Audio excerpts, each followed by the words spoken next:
Namaste, and welcome again to the Turning Point series, which is hosted by Shambhavi School of Dance and curated by my mother and guru, Srimati Vaijayanti Kashi. Today, we have with us yet another very special guest, Srimati Pratibha Prahlad ma'am, who is a dancer par excellence, choreographer, educator, and a cultural visionary.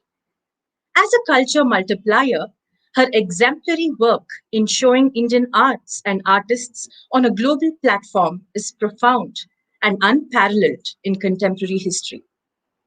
The world famous Delhi International Arts Festival, of which she is the founder, festival director, is a cultural equity that brands India on the world stage.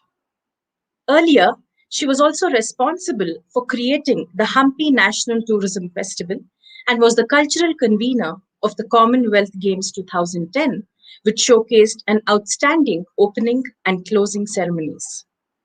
Pratibha ma'am also has to her credit the procurement of train travel concessions for all artists in the year 1995, which continues even till date.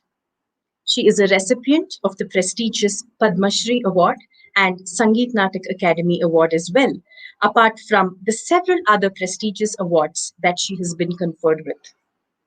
Pratibha ma'am has also been honored with a special My Stamp of Rs 5 by the Posts and Telegraphs Ministry. I warmly welcome onto the screen Srimati Pratibha Prahlad and Srimati Vaijayanti Kashi. Thank you. Dance came into being because it creates beauty, quotes Bharatamuni. And here we have the ever charming and beautiful Pratibha Prahlad with us. Welcome to the show, Turning Point series, which is meant to inspire during the challenging times that we are passing through. Thank you so much for your kind words, Vaijayanti. Thank you for inviting me. Pratibha, for a major period of time, your focus was on performances and you traveled the world. But slowly your energies and focus went to make you the cultural visionary and educator. Can you tell us about your turning point and more about your activities as a cultural visionary? I've had many turning points in my life. So there's not just one turning point because, there are people who follow the path laid down by seniors and by elders and by people who are already, who are already in the field. And there are people who try to carve their own path. So I belong to the creed that tried to carve my own path. So the path was not easy, the path was untrodden, the path was difficult. And so every now and then I had to take a turn, as you call a turning point, and say, okay, am I going the straight way or am I going right or left or am I going to do a roundabout? So, I kept, exploring my own life and life choices that I made. So in this context, what I want to tell you, Vaijayanti, is when we were growing up in Bangalore, and when we started our dance careers, long time ago in the 1970s, there were no national level dancers from Karnataka, unfortunately, because we did have very good dancers, and we also had good teachers of dance who had learned from great gurus. But despite that, nobody from Karnataka made it on the national scene as a nationally, well-known or renowned dancer. And at that time, I used to always wonder why. I mean, why is it that when academies or ministries of culture or ICCR at the national level look to Karnataka or look to Bangalore, they look to Karnataka for Yakshagana, they look to Andhra and to Tamil Nadu or Chennai for Kuchipudi, and Chennai mainly for Bharatanatyam, nowhere else. Delhi, Chennai for Bharatanatyam, Delhi, Chennai. So and Delhi, Chennai, Delhi, Andhra, Hyderabad for Kuchipudi. And, and when it came to, of course, Kathakali, Mohiniyattam, Delhi, Kerala, Delhi, then Delhi, Orissa kind of a thing. But it was always we as Bangalore, dancers, we didn't have an opportunity. We never got our breaks. There was nobody talking for us. There was nobody speaking for us on the national forum.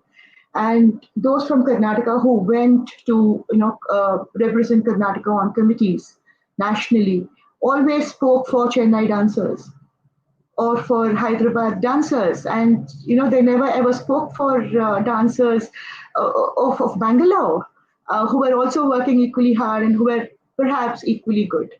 So at that time, I used to, that was one of my first kind of, like, let's say, turning point when I decided that it's not going to help with just being a dancer and asking for performances. I have to create a platform where I can showcase artists of Karnataka alongside nationally renowned artists, so-called renowned artists nationally, so that people decide, who the good artists are and who they should, watch and how good, comparatively, the artists of Karnataka were vis-a-vis, nationally renowned artists. So it was with this purpose that I started Prasidha Foundation and started doing Sharad Vaibhava and Aneka festivals way back in the 90s, late 80s, 90s. And if you remember, we used to have a younger artist first part and a senior artist the second part of the performance, just because I wanted the audience to see that artists from Bangalore or Karnataka or whatever, were equally good and they were equally capable. The only problem was that there was no one to speak for them, nationally. So that's how my journey as into organizing festivals started with Prasidha Foundation. And those festivals were extremely, successful. So when I started the Hampi National Tourism Festival, by then we were already well known, and so union ministers used to come to all the festivals that we organized, that I organized, and so I had the railway minister and the minister of civil aviation come to Hampi for a festival, and we were talking about starting an airport, in Bellary and having, making the whole Hampi area more tourist friendly, not just for the hippies and the archaeologists who used to be there, but for normal tourists, who could come and look at the beautiful architecture. The wondrous architecture of Hampi. So when I was talking about that, I kept asking them, why were there train travel concessions for sports persons? And why were there no concessions for artists? Because artists are actually poorer than sports persons or anybody else. When you went into a professional sport, you got a job in a bank or in the railways or in some public sector enterprise. But when you become an independent dancer or a musician, you never got a job. So it was not like you had a take-home salary every month that you could depend on, and and so it kind of helped you then pursue your talent in your chosen art form. So we never had any such opportunity. So when I spoke to them, they said, why don't you give a representation? And we see that the same 75% concession in train travel is extended to, artists traveling for performances. And that's how the train travel concessions came about in 1995. And when my voice got heard centrally, that was when the crusader in me took over. I said, it's not enough for me to dance. Yes, I'm dancing, I'm performing, I was I was lucky, I guess, so that I got a lot of opportunities. I traveled the world. And I said, it's not enough because there are very few dancers who are capable, artists, in fact, not just dancers, some are musicians, who are capable and who have education on their side and who can use their education and that capability to serve the community, not just themselves. Because most often artists, are selfish, extremely selfish. We only think about ourselves and our performances and our next performance and our award and our own, lives. So I said, no, we have to extend beyond ourselves and think about what we're going to be for the community and, what we can do, because there are a few of us who are empowered, and that empowerment should be used to benefit the larger community of artists. So that is how my, foray into simultaneously, doing things for artists, being on committees, trying to help, whichever way I can, went on. And then later on in 2007, I started the Delhi International Arts Festival. And that was a different journey altogether. So many turning points, like I said. Thank you. What was you trained for several years under the legendary couples, U.S. Krish Rao and Chandrabhaga Devi. What was the training methodology that they followed? I actually trained under, Sundar Kumar, one Sri Sundar Kumar when I was, but much before Sundar Kumar, I trained under Sunanda Devi, which is where I think I met you, when I came to, learn. So I was barely 4.5 years old when I started with Sunanda Devi. And she was in the neighborhood, and so it was a lot of fun being with her. And for me it was more like a sport, like a game, like a fun place to be in with all dancers, older dancers. I was barely 4.5, and they I used to learn just by seeing them. It was not like anybody was giving me formal training or anything. But Sunanda Devi's teacher Lokesh sir, he kind of saw talent in me, and he put me on stage when one of the other dancers got sick and there was a performance that they had to do as from the school. So that was how I kind of, actually, that's when my parents got to know I was learning dance. They did not even know that I was being trained in dance. So then when Sunanda auntie got married and she went to Hyderabad, there was only Sundar Kumar who used to come in that area. He used to come home and teach. So my parents didn't know anything about dance. They had no idea. And they said, okay, there's this person who comes in the neighborhood. He comes home and teaches. So we're going to fix him up for you. So he used to, he started coming.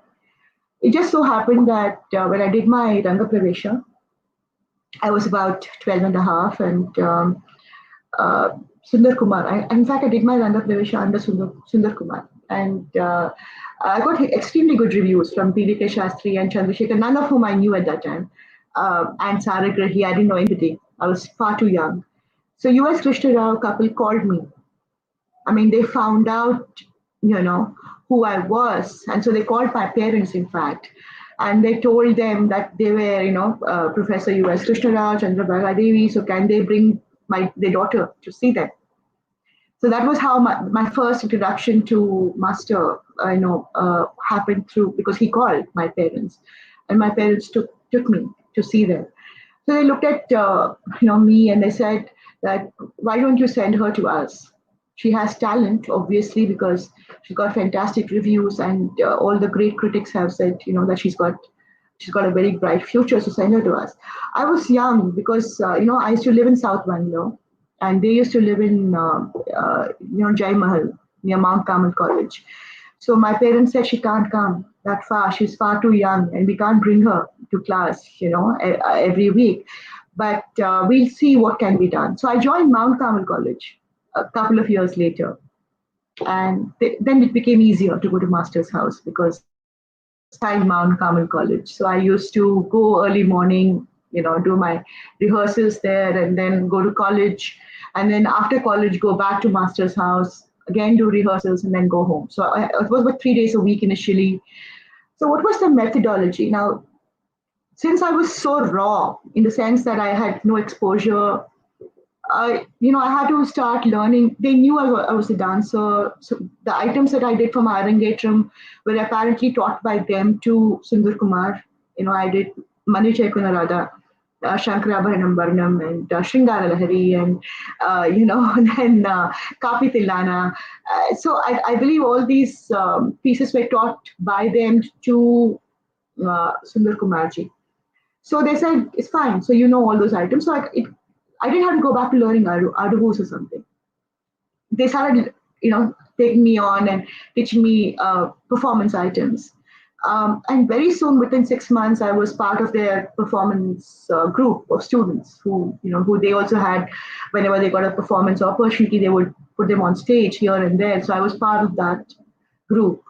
Their senior most student at that time was Sheila Chandrasekhar. Who Sheila got married and she left, just when I entered the class. So, Sheila just then left. So I came in at the time when Sheila left. So it was, that kind of a relationship. And Master and Auntie were English speaking, so it was easy. And it was fun. There was no tension, learning from them. There was no communication problem, and they used to crack jokes. They used to, generally it used to be a lot of fun. There was no stress learning from them. It was much later when they, told my mother that Pratibha wants to be a professional dancer, but that's a impossibility because nobody from Karnataka has made it on the national scene. It's much better that she also thinks of another alternate career, because to make a career out of dance and to make a name nationally is impossible. Nobody really cares about Karnataka or Bangalore when it comes to dancers and stuff like that. So yeah, so that was how it was with Master, and I happened to see Kalanadi Mami's workshop, in Bangalore, and I was transfixed. I loved it so much. So I literally begged BBK Shastri to introduce me to her, and he did, BBK uncle, and so I told her I want to come to Chennai to learn from you. And I was still going to college those days, by the way. I was barely 18, 19. So she said, how can you go to college and then come here and all that? So every Friday night, I used to take a second class train, Chennai Mail, Madras Mail, it was called those days, Madras Mail. And I would go to Madras, and it would, leave Bangalore station at 10 o'clock in the night and reach Madras at 5 o'clock in the morning. So, I used to go every Friday after college. And yeah, so I didn't know Tamil. I didn't know anybody. So I would wait in Chennai station till it became light because I was scared, And then I would take a bus because my parents had said, don't take an auto rickshaw. Those days there was some auto rickshaw rapist going on. So you can't take auto rickshaw and go everywhere. So I used to take a bus, and I would carry my luggage, and then take a bus to Adyar. And from Adyar, I would really lug my luggage and go to Kalari auntie's house. It was in Shastri Nagar. I used to stay with her. So I started doing work, Abhinaya classes with her. And it was nice. Interestingly, for the first 6 to 8 months, 1 year, it was just Kalandi Mami. And then she introduced me to Muthuswami Pillai. So I started doing classes with him also. And then I started going to Kuchipudi Academy because I was completely in love with the Kuchipudi style that Vempati sir taught. So that was how and I did this for several years. And I should come back, I should take a Sunday night train back. Monday morning, I used to be in Bangalore. And then by 10 o'clock, I used to be in Mount Carmel College to attend my, to be a regular student. In fact, Kalandi Mami's husband once asked me, he said, you're so young, you should have a boyfriend and enjoy your life. What are you doing coming every Friday night, taking a second class train and coming to Chennai to learn Bharatanatyam? What's the big deal? So I would say, no, I love Bharatanatyam. And you would say, you're a young girl, you should enjoy life. You can't be you can't have a persecution complex doing this, coming. But then I used to dance for almost about 10 to 12 hours on Saturdays and Sundays.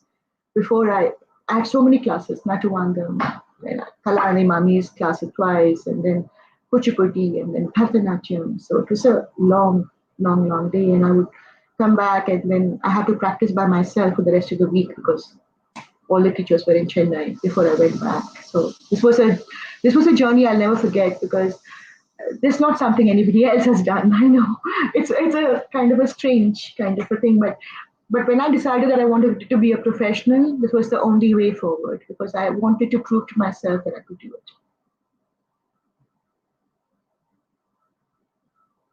I can't hear you. You're muted, I think, Vajin.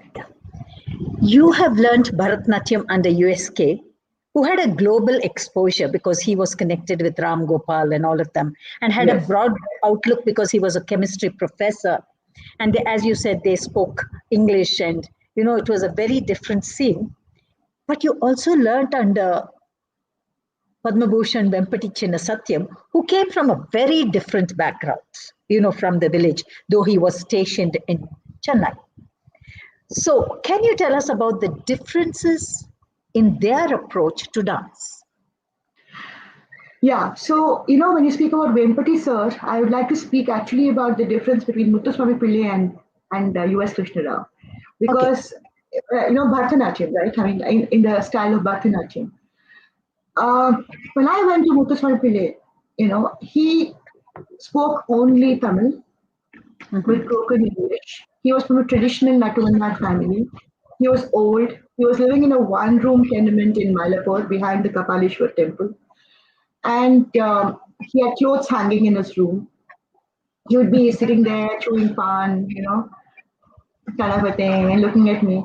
So, and then I would, go there and I would say, I am, like a modern Mount Carmelite, English speaking, Kannada speaking, a girl. I would go and say, hello, sir, namaskar, sir. And he would say, yenna, vena, that kind of a thing. And I would, initially, I used to be terribly taken aback by it. It was a culture shock. It was a culture shock for me, because and also remember that I didn't have my mother or father with me when I went to Muthuswami Pillai, because I went alone. A Kalandi auntie introduced me to him. He said, "Okay, come." So it was like a. Then I was alone by myself. It was not like my auntie, accompanied me to class or something, and I was very young. And so it was a culture shock.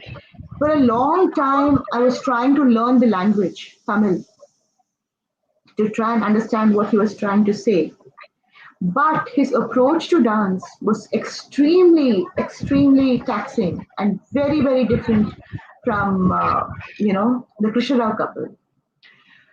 If I did not get a movement right, I had to do it at least 25 times. The same movement, 25 times. There was just no way that, Muthuswami Pillai sir would say, it's okay. You can practice and come back or something like that. No, he wouldn't.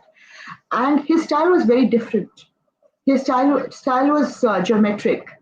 It wasn't like a linear Bharatanatyam, slow, like Madhyama Kala kind of pieces that we learned with Master, with USK and Dante.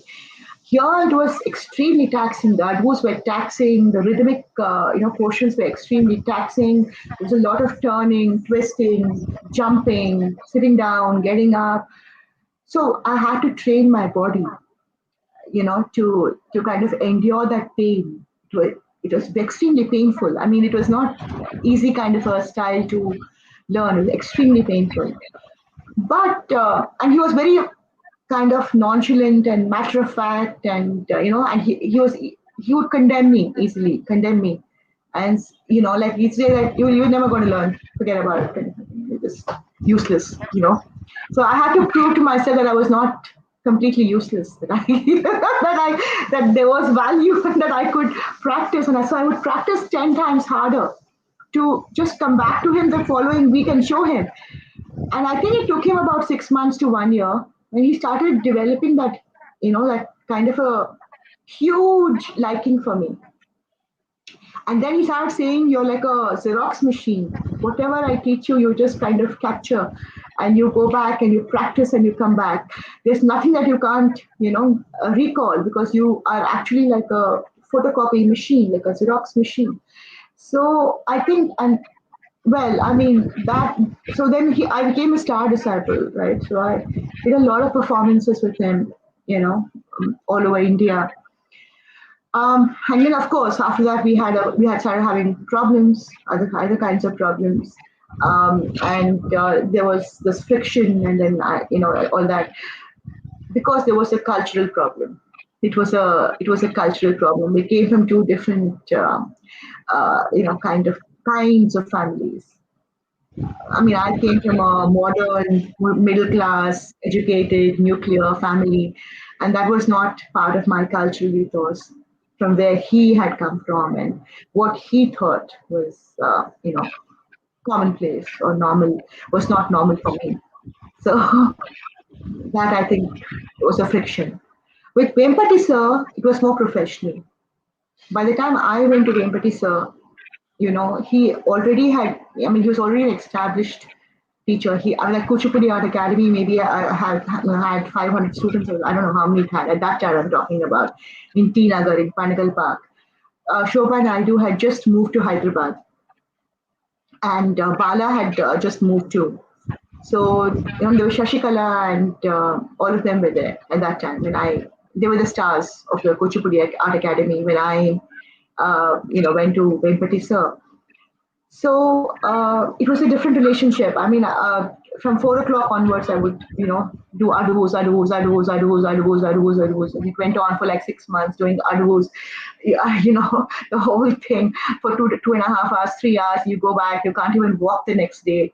And then he, he told a guy called Ramu. I don't know if you know Vedantam Ramu.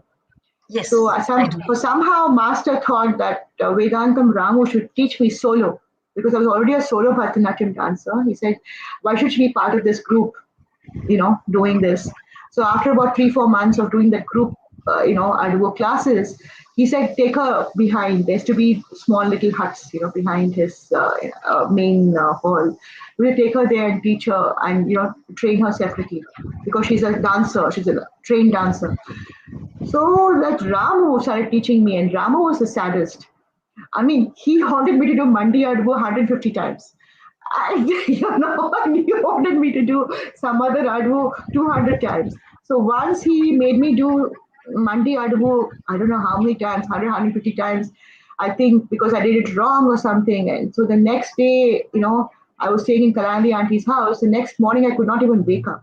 I could not get out of bed because I felt like I had no legs. I think my everything below my waist had got paralyzed. It was that kind of painful. That was when Narayan uncle, Kalari auntie's husband, Narayan uncle, they had to call a doctor, to figure out what was wrong with me and whether, why my the lower part of my body was not moving. So, then auntie asked me, she said, what did you do with the Kuchipudi class? I said, Monday I do. She said, how many times? I said, I don't know, maybe 50, 60, 100 problems. I can't remember how many times the Ramu made me do. She was so upset. She called up Venpati sir and she said, Yenna sir, she's my, she's in my care. She's under my care. She lives in my house. She's like my daughter. You can't make her do, Monday I do. She can't even get up from the bed. What do I do? How will I answer her parents and all that? So anyway, so that happened. And then Venpati sir wanted me to do Satyabhama in his production. So once I did, in one show, 2 shows I did. And after that, I told him that I want to be a solo dancer. And that too a solo Bharatanatyam dancer. So I can't do this because there were too many rehearsals and it was too time consuming and Muthuswami Pillai was getting irritated and Kalandi auntie was getting upset, saying, what are you doing? Why do you have to go and do Bhama? You're a Bharatanatyam dancer and you have to also focus on other things. So it was at that time that Venpati sir got upset with me. And then I had to leave the academy because he said, if you want to be a Bharatanatyam dancer, then you should not, waste our time teaching you because he never used to take money. So I mean, it was very, very little money. It was not about money. It was for him more about training good dancers, I think. It's a different model. Yeah, thanks for sharing such beautiful experiences. Having organized many festivals featuring legendary gurus, exemplary artists like Kalanidhi Narayanan, Birju Maharaj, Kelu Baba, and many, many others. In Bangalore, I've seen when you did, I think it was Aneka Festival, right? Aneka Festival, and even in Sharad Bhai Baba. In Sharad Bhai Baba also they have performed, As a performer and as an organizer, what is your take from these artists? Obviously, they're beyond fantastic, right? I mean, they were legends. And Kaladi auntie, like I said, was my guru. I used to stay in her house. I learned from her. I ate with her. I went to walks with her. So I knew her. I knew what, her thinking. And I had deep kind of respect and regard for her. And I mean, it was a moment when you knew that there was greatness in front of you. She was great. But to see her, to put her on the same stage as Vedantam Satyanarayan Sharma, and Kilcharan Mohapatra. That was a famous performance where three of them Yes. performed. Um, it was a magical moment. It was like multiple moments of magic, right? Because Kilcharan Mohapatra himself was magic. Yes. Vedantam Satyanarayan Sharma was magic. I mean, he used to create magic. And Kalandi Auntie was also, magic. But though she was not a performer, the other two were performers. Satyanarayan Sharma Garu and Kelu Babu were performers. They were on Yeah. stage. But Kalandi Auntie never used to go on stage. She used to go only for demonstrations or to do lecture demonstrations. And she was not a performer in that sense. She wouldn't, do makeup and, go on stage and all that. So, when you see that kind of talent, it's like seeing lightning, right? It's like seeing lightning up front and close.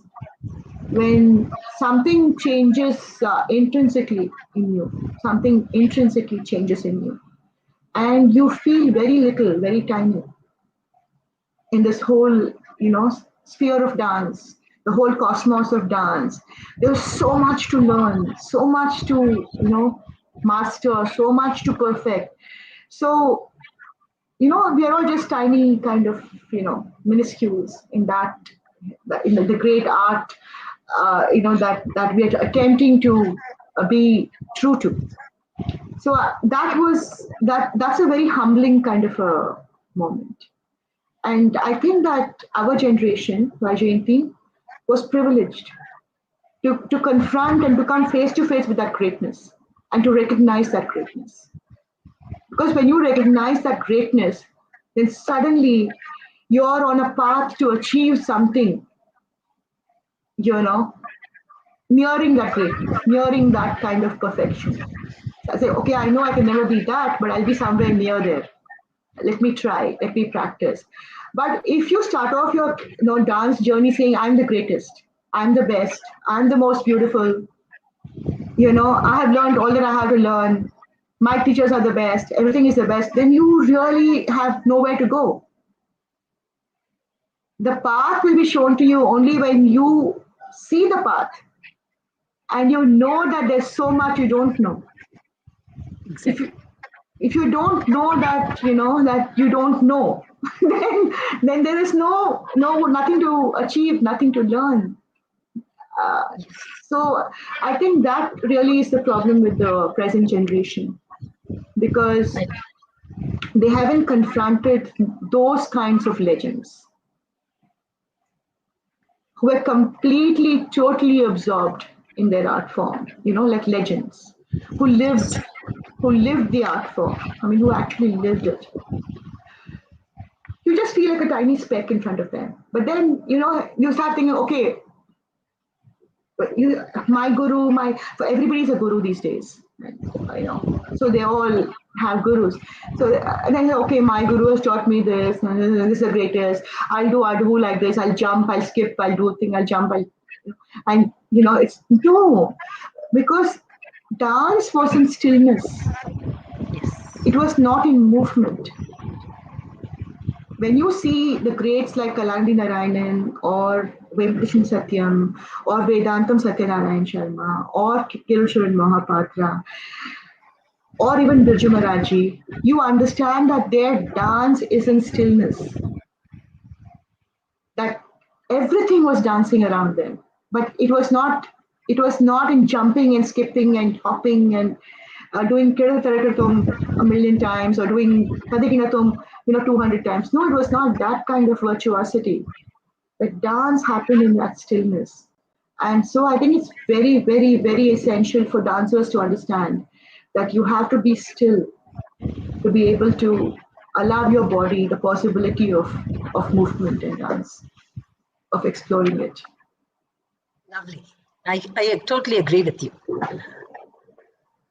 In the recent past, I have felt that the supply is more than the demand as far as classical dance performances and festivals, whether offline or live, is concerned.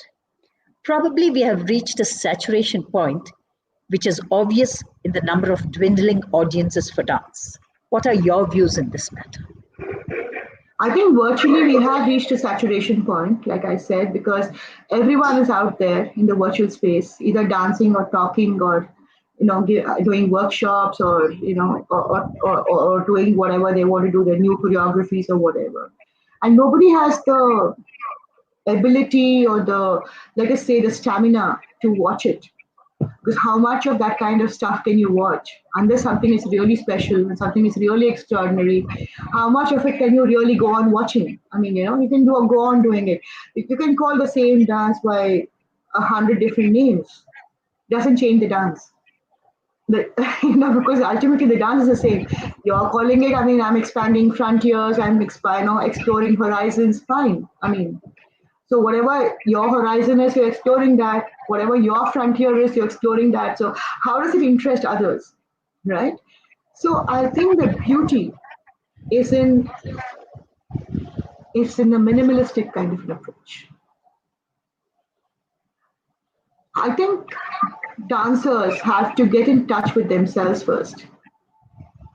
They have to know who they are, their own journey, their own life, their own feelings, their own experiential, kind of situations around them. Unless you're in touch with your own self, it's not possible for you to connect to the world. So that is why it's a saturation. Because everybody wants to perform better. Like I said, you want to do Kirtan Karikatlam, okay, you do it 3 times, I'll do it 15 times. Fine. Okay, I've seen it kind of. I think that's how I've seen it. You're doing, and you're jumping, Utlavana adus, you're doing Mandi adus. Yeah, fantastic. I've seen it. What is it I'm taking home? What is the memory that you're giving me that will live with me forever?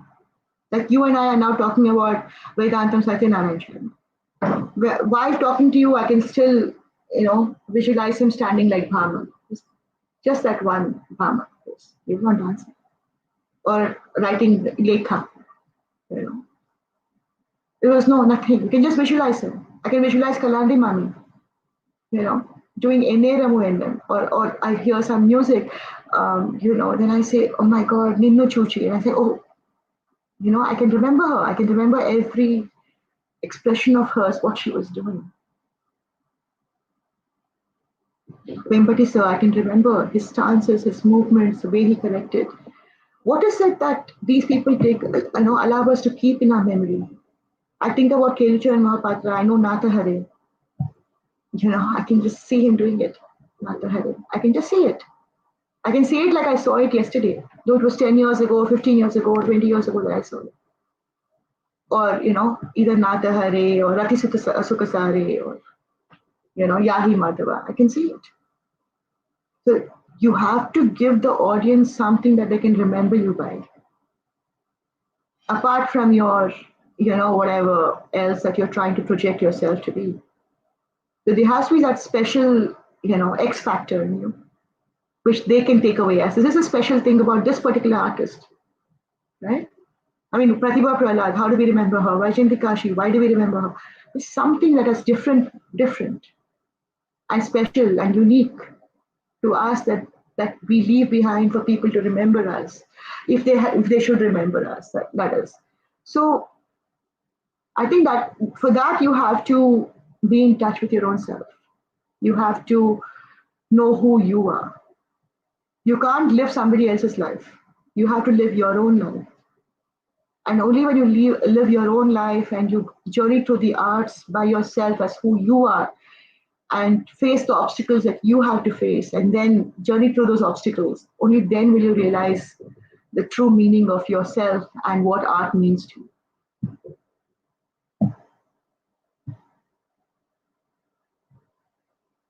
How has your association with Ramakrishna Hegde, former Chief Minister of Karnataka, one of the greatest politicians of our country, added to your art vision? I'm not sure whether it added to my art vision, but it added to my life, certainly, to my understanding of life, and to be holistic. An extraordinary man with extraordinary abilities, and so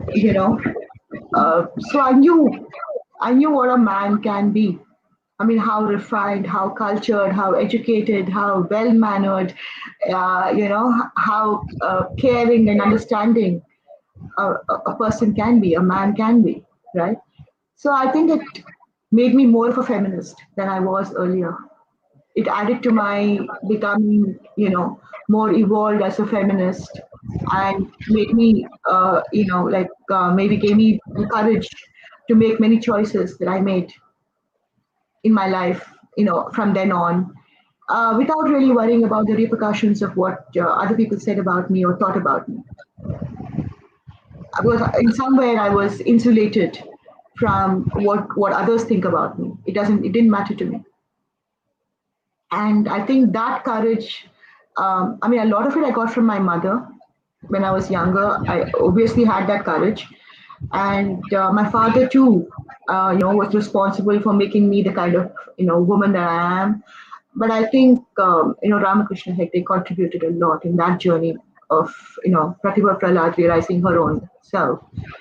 Um, in fact, the funny part is he thought I was crazy to be wanting to become a dancer. You know, he was going to. He made me the national general secretary of the Rashtriya Navnirman Vedike. And when Lok Shakti wanted, had to we had to go for elections and all, we had to stand on Lok Shakti. He wanted me to stand for elections on Lok Shakti ticket, which I refused. And he said, why? I said, no, no, no, I still have a long way to go as a dancer. I still have, that journey is still there.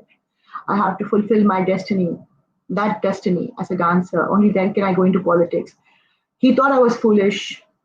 Many others, his friends, thought I was foolish. All famous politicians, big politicians, two, three former prime ministers who used to come to our house. They used to joke about me.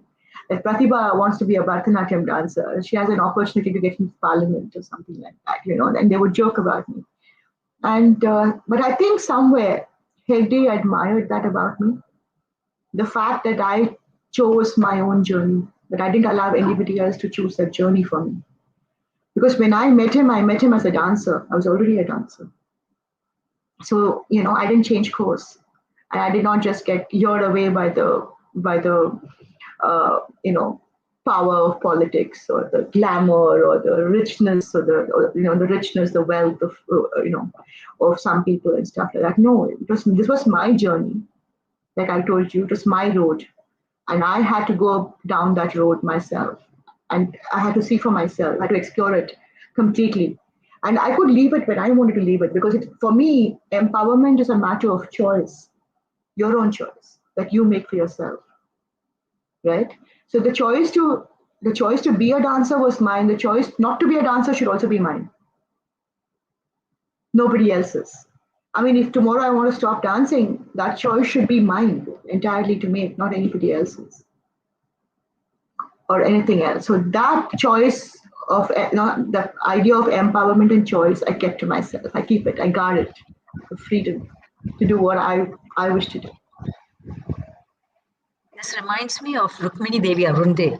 I think she was offered to hold the highest position in politics too. President And of India, I think. And President of India.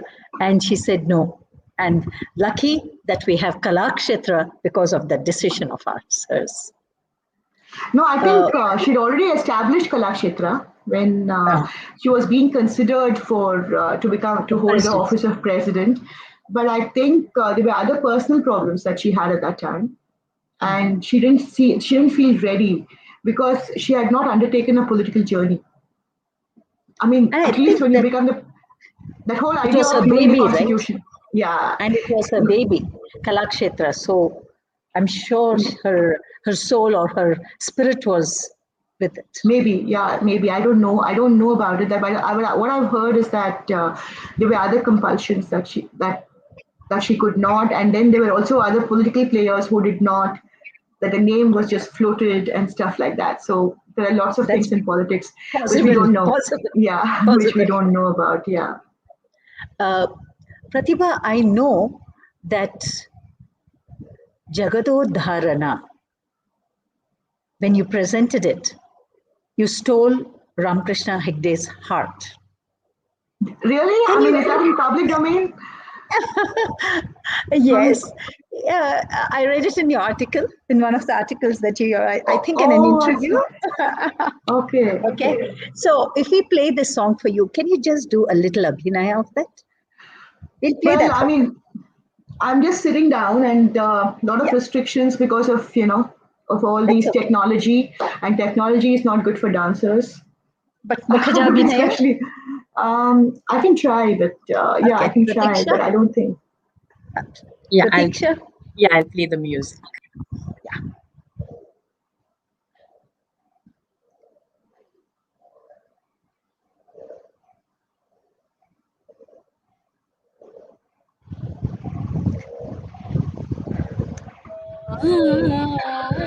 ಆಡಿಸಿದಳೆ Yashoda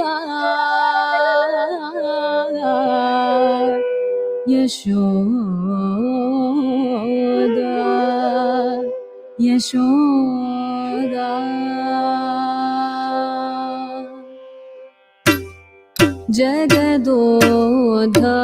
ಜಗದೋದ್ಧಾರನ ಆಡಿಸಿದಳೆ ಶೋದ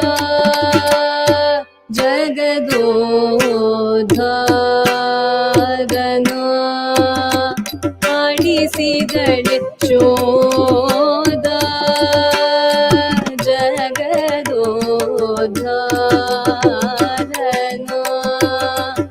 ಆಡಿಸಿದಳೆ ಶೋದ ಜಗದೋದ್ಧಾರನ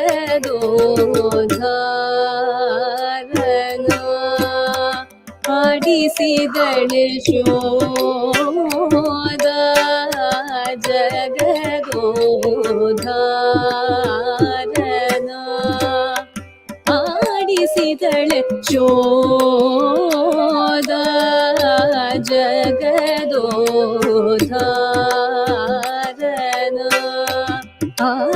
ಆಡಿಸಿದಳೆ ಶೋದ ಜಗದೋದ್ಧಾರನ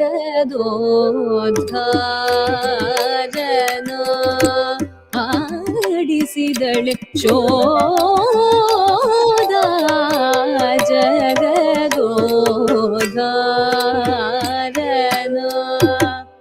ಆಡಿಸಿದಳೆ Yashoda ಆಡಿಸಿದಳೆ Yashoda ಆಡಿಸಿದಳೆ ಶೋದ ಜಗದೋದ್ಧಾರನ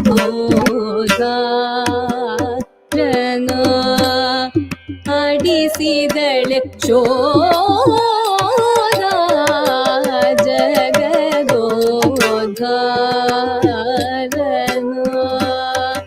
ಆಡಿಸಿದಳೆ ಶೋದ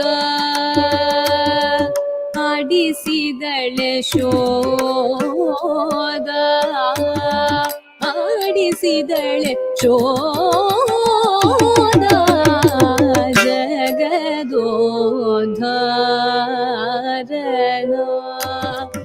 ಆಡಿಸಿದಳೆ Thank you. That's being so spontaneous. And I know you love this Rasa, the Vatsalya, with two beautiful sons of yours. Thank you. Thank you. So, Pratiksha? Ma'am, we actually have some questions from the viewers. Is it okay for you to answer them, ma'am? Yeah, sure, yeah. Dr. Satya AV is asking you, Pratibhaji, when are you launching the dance village at Bangalore? Not a village. It's supposed to be a center when I get the money from the government. Hope to hope to do it. Yeah. Sanjita is asking, Namaste, ma'am, you're an educator. How do you think Indian education system can be improved?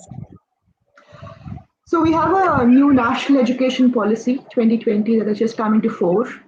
And of the many important things that are written about the national education policy, it is said that Indian education should be about satya, pursuit of truth, about pragya, the pursuit of wisdom, and jnana, the pursuit of knowledge. So jnana, pragya, and satya. So it should be the pursuit of, knowledge, the pursuit of wisdom, and the pursuit of truth.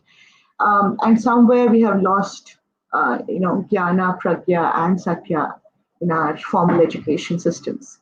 So the idea is to bring back, forms of education integrated in the school level, in the primary school level, not just teaching them dance, which is fine. I mean, it becomes like a physical activity, but to teach them the ethics and the philosophy behind the art form also.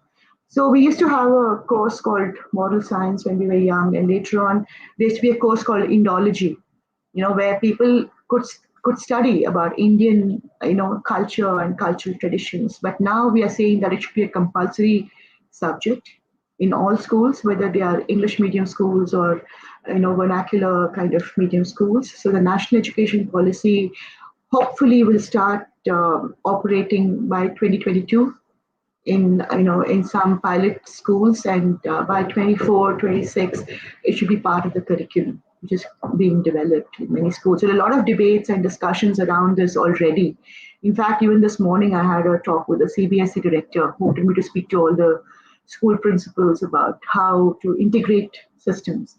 See, the thing is, you have dance education, you have that, we're not integrating it. They're all separate. It's, people do math, science, and there's more value to math, there's more value to science, there's more value to, those kinds of subjects than there is to arts.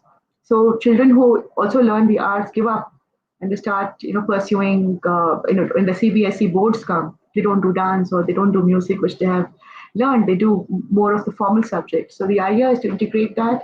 And even if somebody does not want to be a performer, it's fine. But we have to do this because we owe it to our society. Everybody needs to know what our cultural traditions are, what our heritage is, and what the value systems behind those traditions and that arts education is.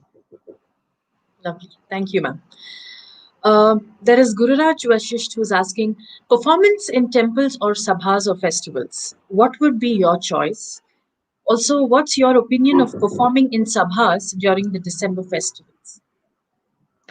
Well, I'll perform wherever I'm invited, as long as my terms are met. Temples or sabhas or festivals are equally important to me, because when I go onto the stage, I have the same devotion. Of course, my God, I carry my God with me inside. It's not an external, manifestation of God that moves me. So having said that, I do enjoy performing in temples, not outside the temples like it happens in Chidambaram, but in the, temple sanctum sanctorum, because there's a special vibration in that particular, area of the temple, the Garbhagriha, or the just outside the Garbhagriha, not outside in the compound wall or outside, but in the temple precinct itself, there's a special vibration. There are special vibrations, and it is beautiful to be able to express through your body, soul, mind, the devotion you have for that particular deity you've been dancing about all your life. So yeah, I do enjoy that. But I do enjoy festivals because they're professional and they offer the artist a lot of facilities which otherwise they don't. Sabhas are okay. I mean, sabhas are mostly, you have the same audience coming year after year. Old people, mostly all above 60, boring. Though even I'm getting there, but it's boring. So I'd like the younger generation to, come into the theaters and to watch performances. And I would rather dance before people who are not cynics, who are open-minded about the performances and the performers that they are watching. So yeah, and as long as my terms are met, any performance is fine. As long as the respect is there and the space provided is professional. So that's one part of the question. Well, how do I feel about dancing in sabhas in the December season? Well, I've done that. I've been there and I've done that. And not that I did it every year, because I was not desperate to be known amongst Chennai audience as a dancer. Because like I said, dance was a profession I chose for myself. And irrespective of what anybody else thinks of me, I know I'm a dancer. So, and so I don't need the validation of Chennai sabhas or the Chennai audiences, to make me a dancer or something like that. I don't need that. Fortunately, the world recognizes me for who I am. So I don't really need that. So yeah, if the Sabha, I mean, Krishna Gana Sabha has invited me, given me the kind of payment that I asked for, put me up in hotels, and I have performed and I've enjoyed it. Music Academy has done that too. I've enjoyed it. But am I going to keep applying for performances? No, I'm not. Am I going to ask them to invite me? I'm not. Do I think that dancers who are featured in the suburbs are superior to me? I don't. And do I think that they are there because of their ability and their superior ability to dance? I don't think so at all. I think a lot of compromises happen to be on those Sabha platforms. Amma, you were on mute, I think. Yeah. No, I'm not on mute. Now, Now right you're- now, you're Yeah, that's being so frank, and it's so good to hear that.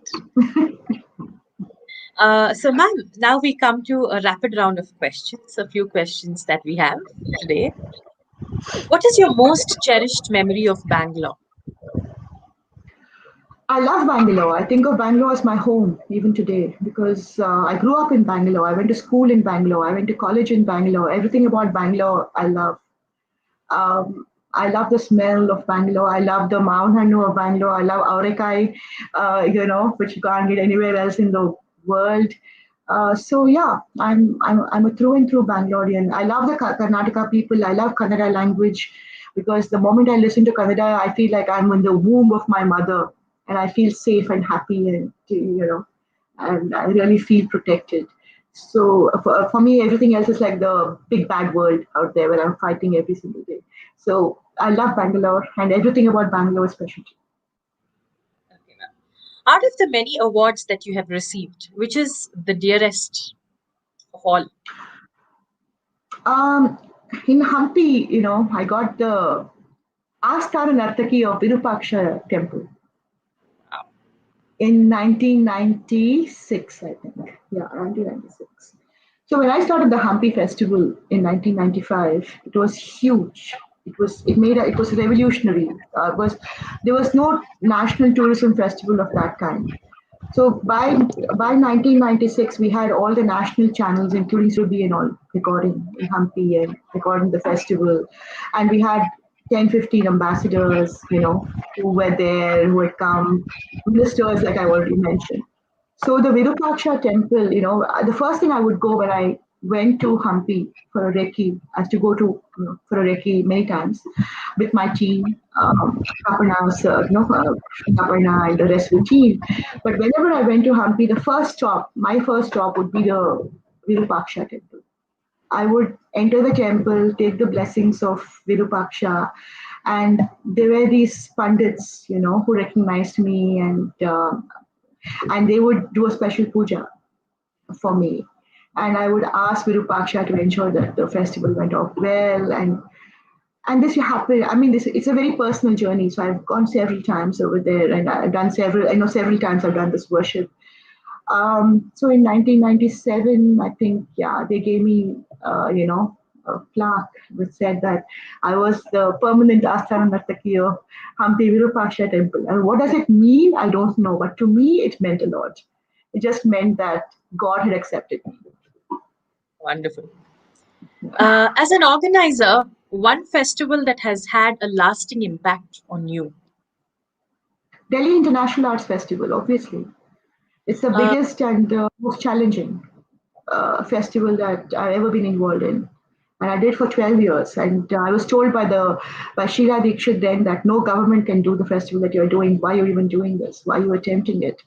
And even nationally, a lot of people kind of dissuaded me and said that I would never be able to accomplish this festival. But I was determined to do it. And I know how I worked for it, almost 20 hours a day. 6 months, 8 months, taking everyone's support, putting all my equity, my dance equity, my political equity, my equity with the ministries, the secretaries, everything, media, everything. I brought it together for Delhi International Arts Festival. I didn't do it for myself. It wasn't that I was dancing. I wasn't dancing in that festival, but I wanted to create this huge equity for India because, see, I performed in Edinburgh Festival in 2001. And thereafter, I was invited to Tokyo, the Tokyo International Festival, where I walked the green carpet those days. Can you imagine those days, they had substituted the red carpet with the green carpet. And Bruce Willis was there, by the way, who also walked with me. So it was a special thing. And, Goldie Hawn and all of them.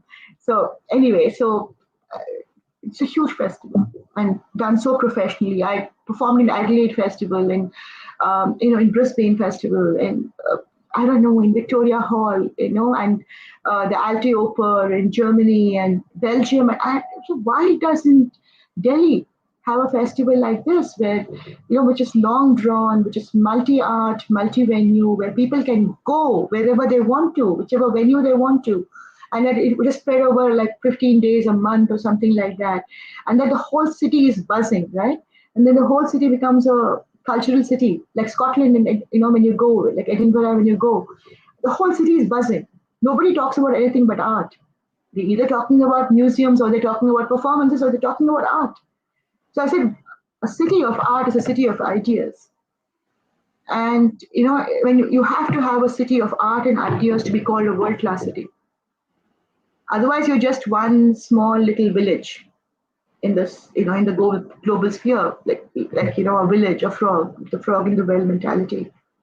So for me, it was a big challenge. I had to bring to India an international festival, because I really feel that it's with exposure that you start getting interested in something. And then when you start getting interested in something, you're able to appreciate it. Initially, you can't appreciate everything, all of the world art, but it's only through constant exposure that you're able to appreciate it. And then after the appreciation, you're able to be discriminatively appreciative, meaning you're able to discriminate between the good, bad, mediocre, and appreciate it.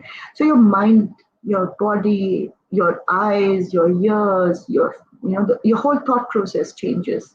It changes what you are internally as a human being. And I've always said this. I've said that artistic societies are more humane. And art changes the individual, art changes the family, art changes the community, art changes the society, and thereby art changes a nation. A way a nation deliberates its economy or its defense or its the multiple challenges that you have in administration and government changes when you're touched by art. So I wanted every human being to be touched by art. Thank you, ma'am. Can you please tell us some special moments that you have had with Chandrabhaga Devi? Oh, Auntie she was cool. I mean, very cool, because she didn't really take classes for us. Master took classes. Yes, Krishnara. And Auntie would come in between and say, have you learned anything new today? So just show me what you learned. I would show her. She would kind of, be critical and say, you have to practice on this, practice on that. And she and Master would get into a huge kind of a conversation in Konkani about how they can change the adus and change whatever has been taught and all that. And then she would, and she was a very light person. She wasn't heavy. So when she walked into the practice hall and walked out, she was very light, and everything she said also was very light. There's some people who are very heavy. You can't, when they come in, you start feeling scared and all that. I mean, like, this person's coming. She was not like that. She was very cool, very light, and it was very, very, very,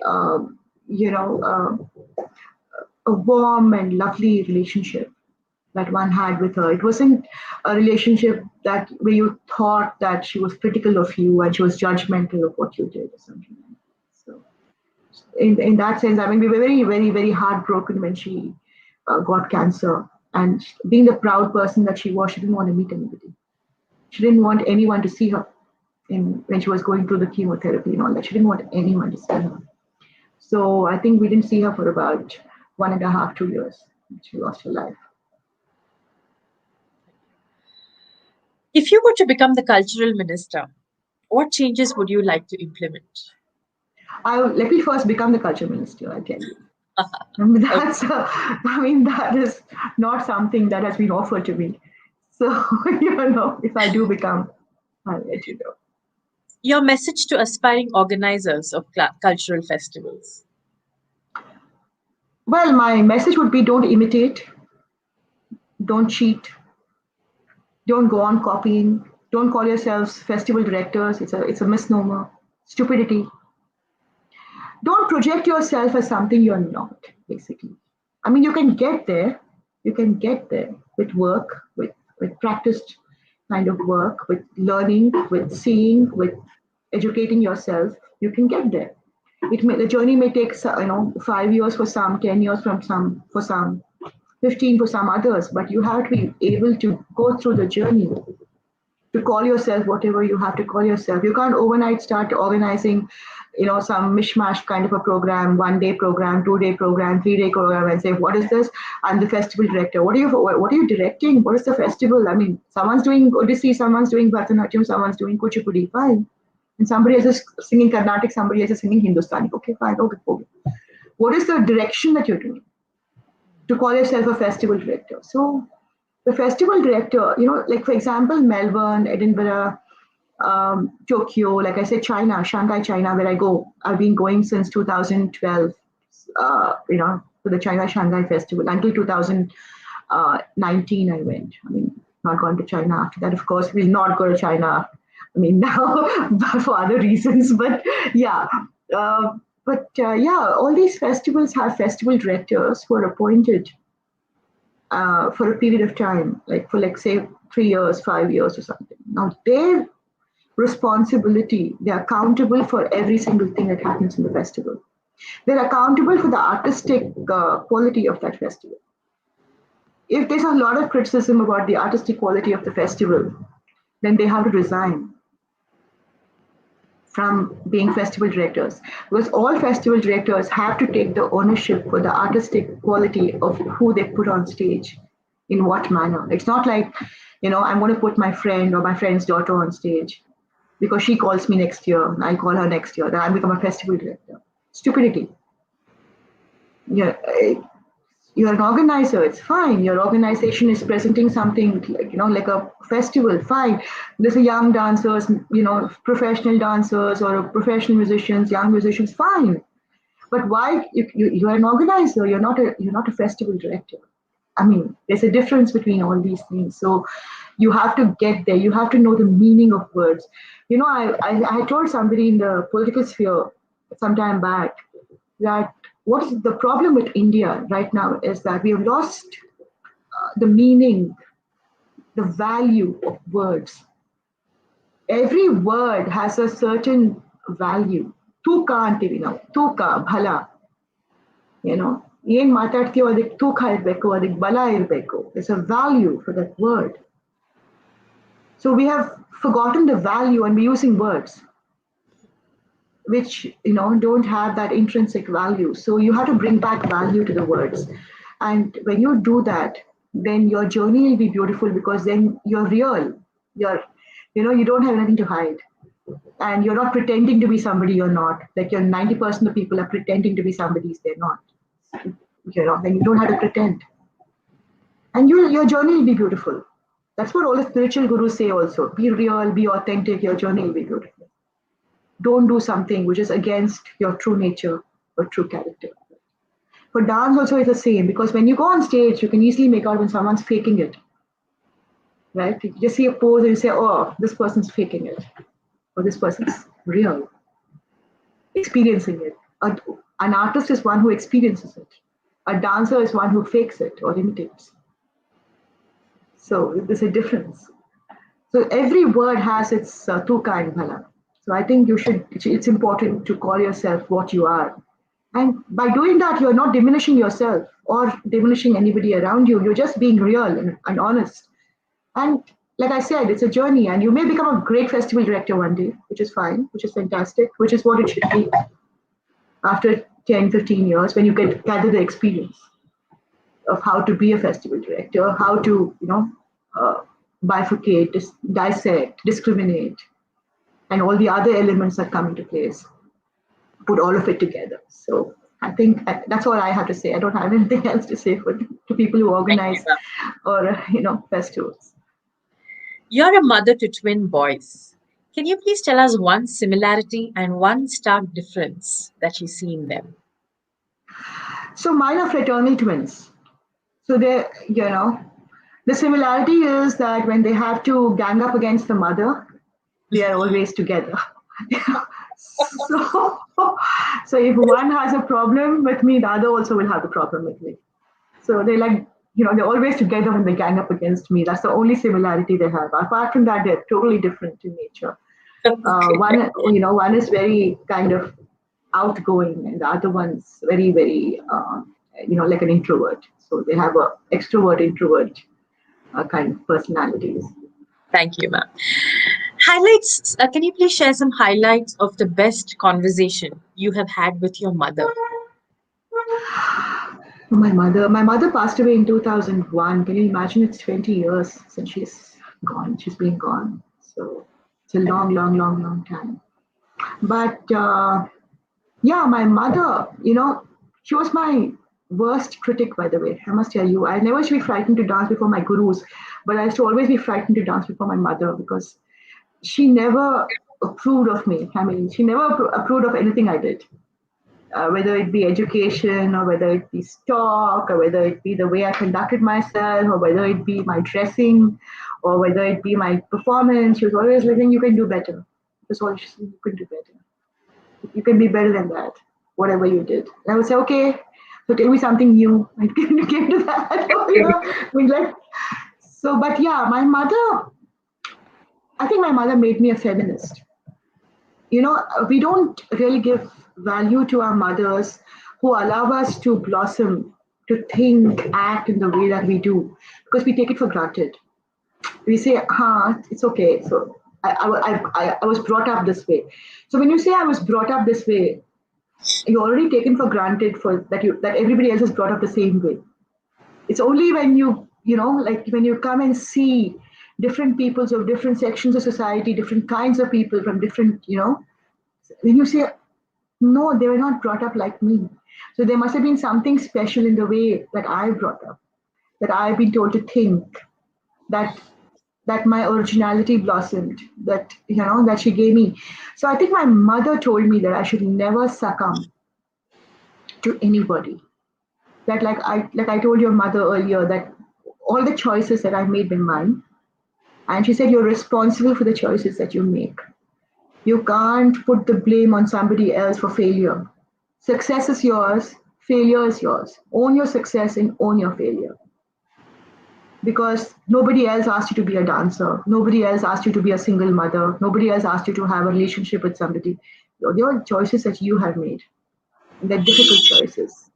So learn to live with the failure of those choices not working out for you. Don't shift blame onto anybody else's doorstep. It's not going to happen. It's not even going to happen. So I think one of the things about me is that I always own up my failures. I own up to my failures. I know that the choice was mine. I don't say, no, somebody asked me to do this or somebody else told me to do this. Or I did it because someone told me. No, I did it because I did it. It was I chose to do it. I failed many times. And it's okay, it happens. And I think my mother taught me that. She also taught me never to cow down to a man. Never to let a man rule my life. Or to tell me what I should do or what I should not do. And she also said that no man can diminish you or, your worth or try to control you, because control is a power game. Patriarchy is a power game. They try to control the female body by saying that a woman is expected to do this, an ideal woman is this, an ideal mother is this. But they don't be an ideal. It doesn't matter. Why should you be an ideal? You can be the black sheep of the family.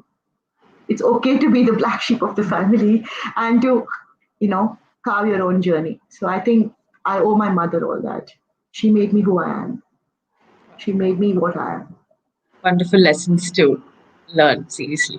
Thank you, ma'am. Yeah. I don't know, we just got two more questions. I don't know if you have the time to answer. I do have a time. I don't have anything to do, like most of us. Okay. Ma'am, these days, the youth are more drawn towards Western dance and Bollywood I don't dance, think which is not so. bad, rather than our classical dance forms. So, how do you think we can bridge this gap? I don't think so, actually. When we were learning dance in the 80s and 90s, the youth were drawn to Western dance much more than classical dance. But I think there has been a turnaround, and I think a lot of youngsters now are learning classical dance, and that's a good thing to happen. And it's wonderful that there are so many people who are learning. I don't think they're drawn to Western dance anymore. But are they drawn to Bollywood dance? Yes, they are. Because again, what does Bollywood offer them, which classical dance does not? Bollywood offers them instant fame. Bollywood offers them money. Bollywood offers them media presence of an enormous kind of media. You can be a third-rate actress who nobody in the world has seen in a soap opera which nobody in the world has even seen, but then you're in the pages of the newspapers for your choices of eating or dressing or your hair or your skin or something like that. So you wonder who is this person? I mean, so many times I open the paper and then there are all these girls who are telling about dressing and eating, and I'm saying, who are these people? Who are these people? What do they do in their life? Who are they? Why are they even featured in the newspapers? Why am I reading what they like or what they don't like? So basically, that is what Bollywood offers you, right? That's what television offers you. That's what Bollywood offers you. A kind of unnatural fame, unnatural money, unnatural media exposure, and people want that because it's like instant gratification. It's like eating Maggie noodles. I mean, it's like instant gratification. I'm hungry. I'm think, well, I have Maggie noodles. So it's like that. So you want to gratify yourself. But what happens is, if you're successful, fine. Then you have a journey that you're pursuing. But if you fail, a lot of failures, and they fail badly because they can't accept failures easily. So that it turns out bad. Doesn't turn out good for them.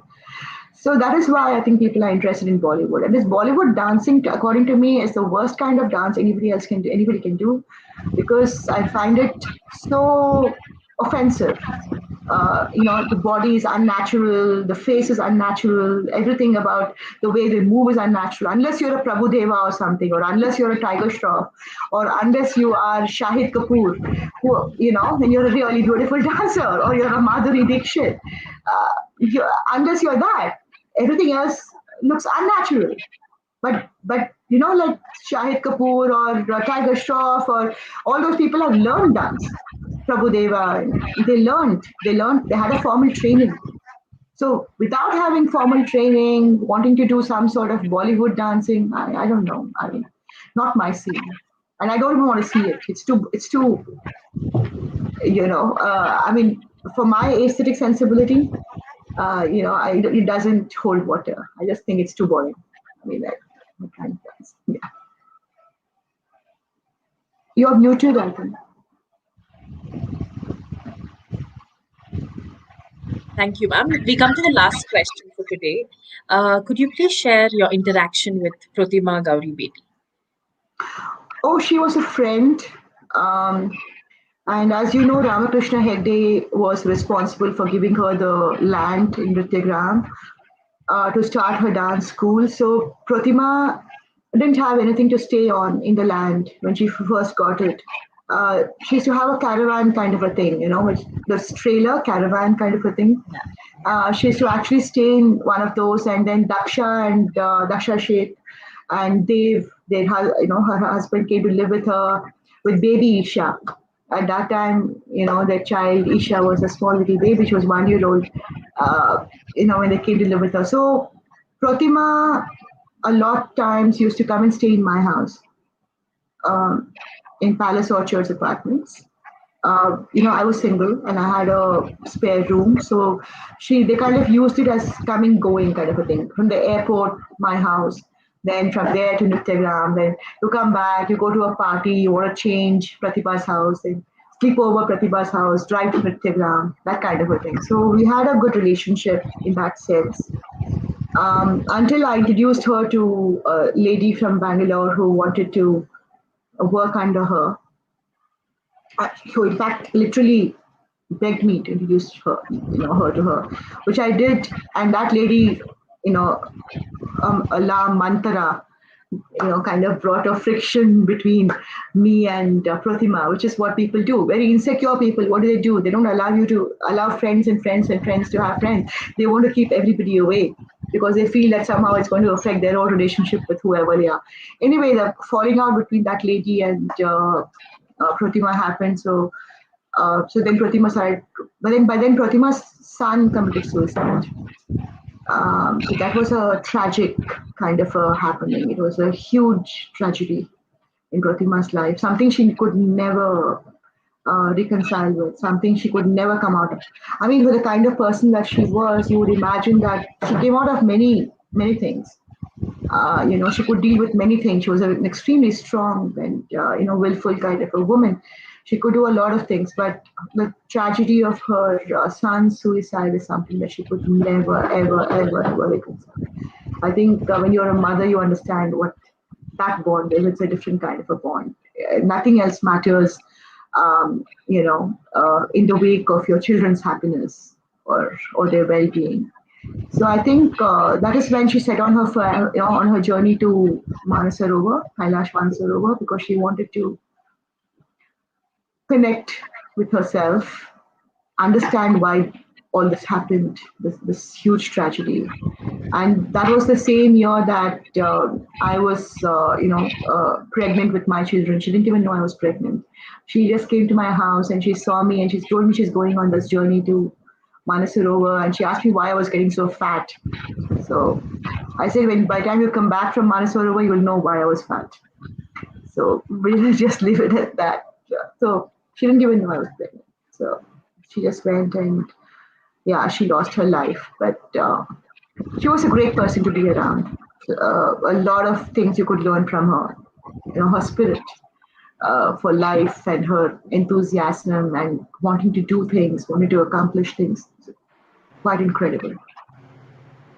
Thank you. So Pratibha, it was such a lovely time knowing much more about you, though I knew very little about you. And thanks for sharing your beautiful journey. And I hope the intention of this Turning Point series to get inspired will have an impact on the viewers. I thank you and hope to see you sometime soon. Thank you so much. It was a real pleasure talking to you and Pratiksha, and you're doing wonderful work. I've known you for almost 30, 35 years. Like I said, we don't know a lot about each other, but we do know, when we meet off and on.